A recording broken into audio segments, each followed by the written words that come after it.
So now again, let's move to the third example where it can be used for academic and scientific research. So let's say the use case scenario is finding non-publicly indexed research paper. Okay, so the scenario is a PhD student is searching AI's impact on healthcare and diagnostic, but struggles to find case studies that are not available via Google Scholar. So let's search for AI in healthcare diagnostic case studies. We can continue our research on this particular chat, or maybe we can create a new chat.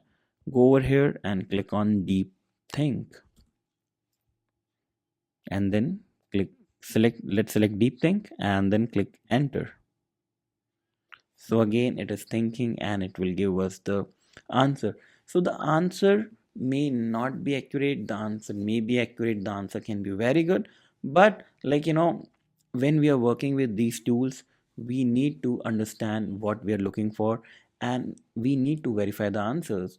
Sometimes the answers may be wrong, but most of the times it is right.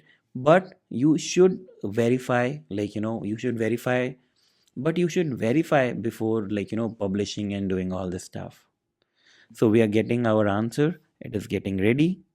And again, the thinking part, which is actually making people talk about DeepSeek, because with this you are actually able to analyze and find out how things are working in the back end.